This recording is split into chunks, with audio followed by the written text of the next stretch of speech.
ஐயா, ஒரு பெண் திருமணமாகி சில நாட்கள்லயே கணவர இழந்துட்டாங்க. அவங்க சுவாமிஜி கிட்ட என்ன அணுகுவாங்க? சுவாமிஜி இந்த மாரி வந்தவங்களுக்கு என்ன மாரி அருள் பாலிச்சிருக்கார்?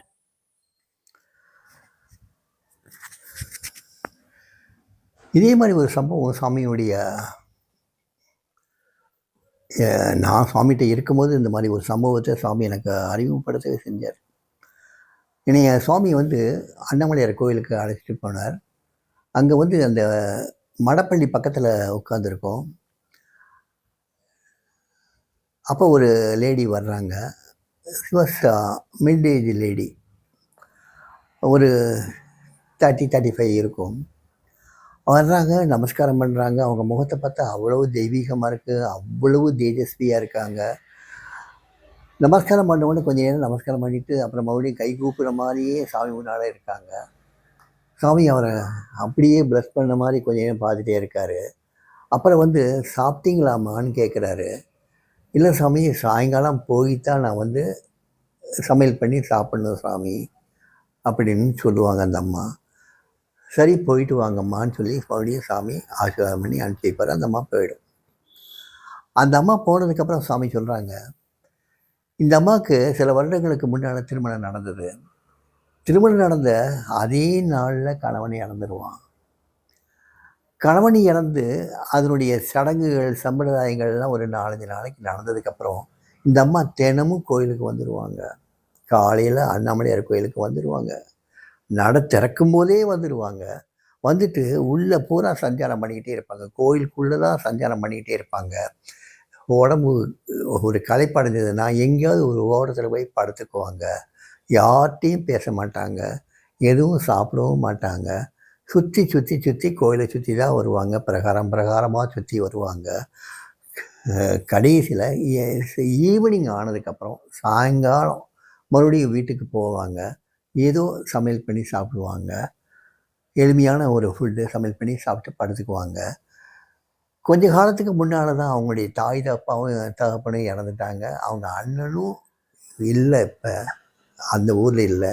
இந்த அம்மா தனியாக இருக்காங்க. இருந்தாலும் எப்பயுமே சிவா சிவா சிவா சிவா நம சிவாயா நம சிவாயான்னு சொல்லிட்டு பிரகாரம் பூரா சுற்றி சுற்றி வருவாங்க. இந்த அம்மாவை எங்கள் அப்பா பரிபூர்ணமாக பாதுகாத்துட்டு வர்றாரு. அந்த பக்தி இள வயசுல இருந்தே இருந்ததுனால எங்கள் அப்பாவுடைய பாதுகாப்பில் இந்த அம்மா இருக்காங்க. இந்த அம்மா சாதாரண அம்மா கிடையாது. இது எங்கள் அப்பாவை பரிபூர்ணமாக உணர்ந்த இந்த அம்மா அப்படின்னு அந்த அம்மாவுடைய மேன்மையை பூரா சொல்லிக்கிட்டே இருந்தார். அவ்வளவு கேட்குறதுக்கு அவ்வளவு ஒரு பிரமிப்பாக இருந்தது. ஒரு பெண், ஒரு மிட் ஏஜ் ஒரு லேடி கணவனை இழந்த ஒரு 4-5 நாளில் அந்த சடங்குகள்லாம் முடிஞ்சதுக்கப்புறம் அண்ணாமலையார் கோயிலுக்கு காலையில் 5 மணிக்கு வந்துட்டு ஈவினிங் ஒரு 6 மணிக்கு மேலே தான் வீட்டுக்கு போகிறாங்க. அது வரைக்கும் உள்ளே சஞ்சாரம் பண்ணிகிட்டு இருக்காங்க. யார்கிட்டையும் பேசுகிறது இல்லை.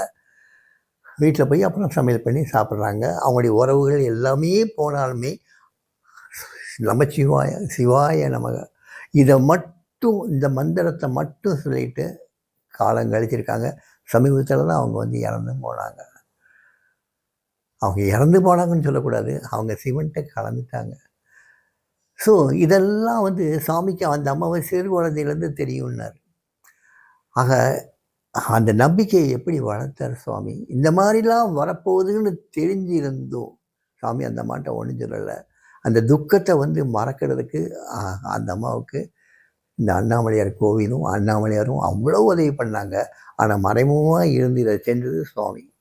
அந்த அம்மா மனசில் அண்ணாமலையாரை பற்றி திருப்பி திருப்பி சொல்லி சொல்லி சின்ன வயசுலேருந்து சொல்லி சொல்லி அந்த அம்மாவை ஒரு பக்குவப்படுத்தி அந்த துன்பங்களெல்லாம் மறக்க வச்சு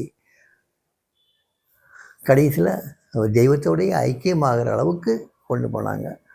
ஆனால் சாமி இல்லாத, அதாவது சாமி சமாதியானதுக்கு அப்புறம் தான் அந்த அம்மா மாண்டு போகிறாங்க. மாண்டு போல் அவங்களும் சமாதி ஆயிடுறாங்க.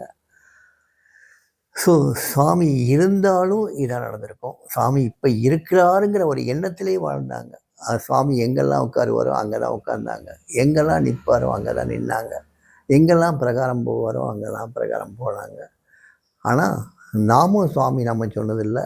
நாம அண்ணாமலையார் நாமம் நம சிவாய, இட சிவாய, வாயில் எப்பயுமே அந்த வார்த்தைகள் தான் வந்துட்டுருக்கும். வேறு யார்கிட்டையும் ஒரு வார்த்தையும் பேச மாட்டாங்க, சாப்பிடவும் மாட்டாங்க. ஒருவேளை ஆகாரம் தான். அதுலேயே அவ்வளோ திடகாத்திரமாக இருந்தாங்க. சமீபத்தில் தான் அவங்க வந்து சமாதி ஆனாங்க. இந்த மாதிரி நிறைய பக்தைகள் இருக்காங்க, நிறைய பக்தைகள் இருக்காங்க.